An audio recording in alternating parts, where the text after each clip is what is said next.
கர்த்தராகிய இயேசு கிறிஸ்துவின் நாமத்தினாலே அன்பின் வாழ்த்துக்கள்.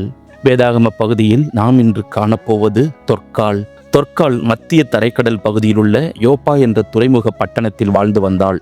இவள் தபித்தாள் எனவும் அழைக்கப்பட்டாள். தபித்தாள் என்பது எபிரேய பெயர், கிரேக்க மொழியில் தொற்காள் ஆகும். தொற்காள் என்றால் பெண்மான் என்று பொருள். இவளது குடும்ப விவரங்கள் பற்றி வேதத்தில் சொல்லப்படவில்லை. இவள் பிலிப்பு என்ற சுவிசேஷகன் யோப்பா பட்டணத்தில் செய்த ஊழியத்தின் மூலம் இயேசு கிறிஸ்துவை ஏற்றுக்கொண்டாள்.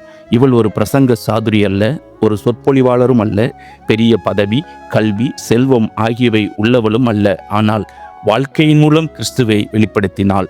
அப்போஸ்தலர் நடபடிகளின் ஆசிரியர் லூக்கா அப்போஸ்தலர் 9:36 தொற்காலை ஷீஷி என்று குறிப்பிடுவதை பார்க்கிறோம். புதிய ஏற்பாட்டில் இவள் மட்டுமே ஷீஷி என்று அழைக்கப்பட தகுதி பெற்றவள் என்பது பெருமைக்குரியது. லூக்கா 14:26-27 இயேசு தனக்கு சீஷனாய் இருக்க விரும்புகிறவன் எப்படிப்பட்டவனாய் இருக்க வேண்டும் என்று கூறுவதிலிருந்து இவள் ஷீஷி என்று அழைக்கப்பட்டதால் இவள் ஆண்டவரோடு நெருங்கிய உறவு கொண்டிருந்தாள் என்றும் இயேசுவுக்காக பாடுபடுவதற்கும் மரிப்பதற்கும் ஆயத்தமாய் இருந்தாள் என்றும் நாம் தெரிந்து கொள்ளலாம். நாமும் கூட ஷீஷன் ஷீஷி என்று அழைக்கப்பட தகுதி உள்ளவர்களாய் இருக்கிறோமா? நமக்கும் ஆண்டவருக்கும் உள்ள உறவு எப்படி இருக்கிறது? இயேசுவுக்காக பாடுபடவும் மரிக்கவும் நாம் ஆயத்தமா? எபிரேயர் 13:16 நன்மை செய்யவும் தான தர்மம் பண்ணவும் மறவாதிருங்கள், இப்படிப்பட்ட பலிகளின் மேல் தேவன் பிரியமாய் இருக்கிறார் என்று சொல்லியிருக்கிறபடி தொற்காள் தன் வாழ்நாள் முழுவதும் தன்னால் என்ற அநேக நற்காரியங்களை செய்து வந்தாள். இவளை நற்கிரியைகளுக்கு சொந்தக்காரி என்று கூறலாம். இவளது நற்கிரியை தான் என்ன? கர்த்தர் தனக்கு கொடுத்த தாளந்தாகிய தையல் தைக்கும் திறமையை பயன்படுத்தி யோப்பா பட்டணத்தில் வாழும் ஏழைகளுக்கும் விதவைகளுக்கும் வஸ்திரங்களையும் அங்கிகளையும் தைத்து கொடுத்து உதவினாள். தன்னுடைய கைத்திறமையை ஆண்டவருடைய நாம மகிமைக்கு பயன்படுத்தினாள்.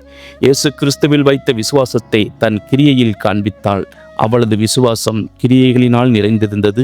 யாக்கோபு 2:14, நீதிமொழிகள் 3:27 நன்மை செய்யும்படி உனக்கு திராணி இருக்கும்போது அதை செய்யத்தக்கவர்களுக்கு செய்யாமல் இராதே என்று சொல்லியிருக்கிறபடி நன்மை செய்யும் வாய்ப்பை நழுவவிடாது செய்தாள்.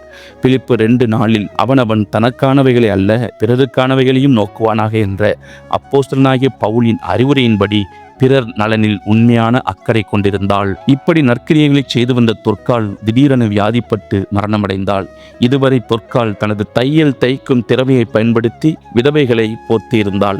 இப்போது விதவைகள் அவளது மரணத்தினால் கடும் குளிரில் போர்வையின்றி விடப்பட்டதை போல நடுங்கினர். இவளது மரணச் செய்தி லித்தா ஊரில் இருந்த பேதுருக்கு சொல்லி அனுப்பப்பட்டது. உடனே பேதுருவும் வந்தார். அவளது அன்பினால் அரவணைக்கப்பட்ட விதவைகளால் அழுகையை அடக்க முடியவில்லை. தொற்காள் தங்களுக்கு தைத்து கொடுத்த அங்கிகளையும் வஸ்திரங்களையும் பேதுருவிடம் காட்டினார்கள். மரண வீட்டில் தொற்காள் தான தர்மங்களை பெற்ற விதவைகளுக்கு அவளது பிரிவு தாங்கக்கூடாத துயரத்தை கொடுத்தது. தங்களுக்கு வஸ்திரங்கள் தைத்து உதவி செய்த அன்பு தாயாரை இழந்ததால் தாங்கள் யாவரும் கைவிடப்பட்டதை உணர்ந்து கலக்கமடைந்தனர். இப்படி ஒவ்வொருடைய மரணத்திலும் தான் அவர்கள் உலக வாழ்க்கையில் செய்த நற்கிரியைகள் வெளிப்படும். ஒரு விசை நம்மை சிந்தித்து பார்ப்போம். நாம் மரித்தால் நம்மை பற்றிய நற்கிரியைகள் வெளிப்படுமா? அப்படிப்பட்ட வாழ்க்கை வாழ்கிறோமா? பேதுரு அங்கே கூடியிருந்த எல்லோரையும் வெளியே அனுப்பி ஆண்டவரை நோக்கி தபித்தாலே எரிந்திரு என்று ஜெபித்தான். தேவனால் அற்புதம் நடந்தது. தொற்காள் உயிர் பெற்றாள். இந்த செய்தி யோப்பா பட்டணமெங்கும் தெரிய வந்தது.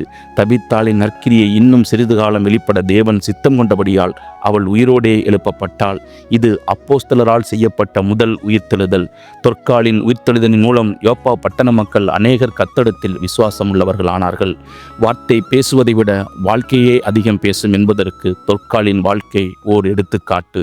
பெண்கள் ஊழியத்திற்குரிய ஒரு சிறந்த கணத்தை தொற்காள் சரியாக பயன்படுத்தினாள்.